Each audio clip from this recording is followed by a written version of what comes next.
So what's it like living in a resort town? Somebody did ask how many Spanish people I know. They must assume that I live in an area that's full of Brits. The answer is, how many Brits do I know are here? A lot less than I do Spanish. Most of the people I know are Spanish.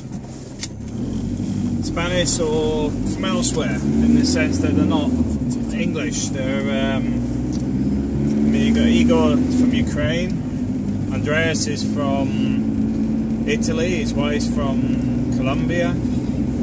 A lot of the people at the school are from everywhere. It's about, I think it's probably about 50–60% from people from other countries. But at the same time, all the teaching staff are Spanish. From Jaime, that teaches the English, to the headmistress, to the people involved with the PTA system, the PTA, which we're members of the Parent Teacher Association. It's called AMPA. Is it AMPA here? Yeah, I think it's AMPA, because we pay 20 euros a year for our membership. But with that, we get involved with the events. And I mean, if you've seen the tutorials with the mathematics, I put them up there, and I've made it very easy for people to follow, because not everybody speaks Spanish, not everybody speaks English. With the school, there's probably about at least 10 languages spoken there. So, yeah, I would say the assumption is British. It's not. The majority of people I know aren't British at all.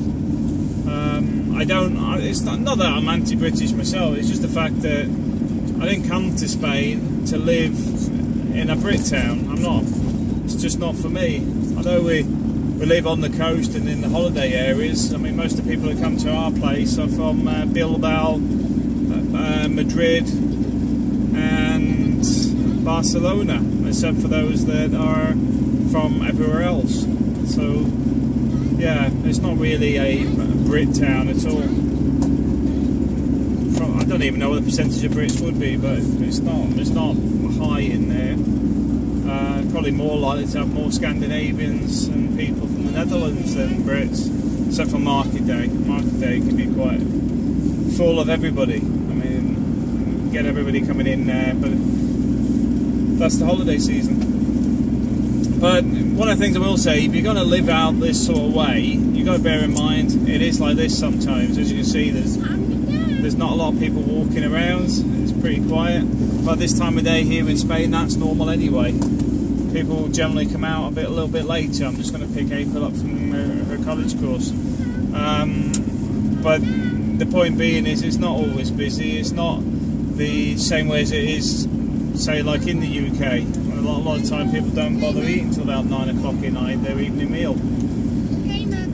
So if you hear the noise in the background, it's the kids in the back of the van talking away. But yeah, it's not obsessively busy out of season, but that's what I want. I'm not really after city living. I've done my time in London. I've done my time in Edinburgh, Glasgow. And worked in busy locations as well as little towns that are even quieter than this. For me, I'm just looking for a good family life, and here it offers it, because obviously with all these buildings and what have you, there is a fair bit spent on the infrastructure in this area. So it's an area that's got a regular economy, in the sense that for the holiday season and all year round, there is a population around the tourism, which means that it's not in decline for the majority of it. I think a lot of the bad things from the financial crisis in this area has sort of already happened. If anything, it does seem to be looking up. I mean, when I was talking to Kingsley from the real estate agency, he said it's been looking a lot busier the last 3 years than it has for a while in La Mata. That's because there's more people coming back now. I wouldn't say the economy's any more stable. I would just say that people ain't spending in the same way, possibly. mean, there's still a lot of people out of work in Spain, but there's a lot of people out of work throughout Europe. There are a lot of 0-hour contracts in the UK even. So, you know, there's often the state of the economy isn't as good as people say, or anywhere near as bad. Because at the end of the day, from what I'm seeing, is we're seeing automation accelerating at the moment. This is why when you phone up the old telephone automated services, how many jobs have they taken away from people? Because you know, press 5, speak to, if you want to speak to an operator. So eventually gets you to one person who's just going to spend 1 minute on the phone with you, rather than somebody that would spend 10 or 15 trying to work out what you want, because you've spent an hour trying to get through to them on the phone. That's reality. Automation's becoming a big thing, along with outsourcing, and with that, obviously, it's going to have a ripple effect where there's less jobs about, and I think you just got to adapt with the system. And the good thing about here, though, is you don't need as much money as I was needing in the UK, but it's also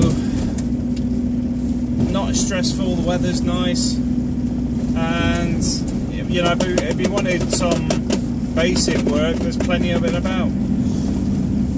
But what I'm trying to do is actually keep busy with the other stuff that I enjoy doing, rather than doing stuff I don't want to ideally want to be doing. Anyway, thanks for listening, because the kids are getting a bit louder and louder in the back. So thanks for watching.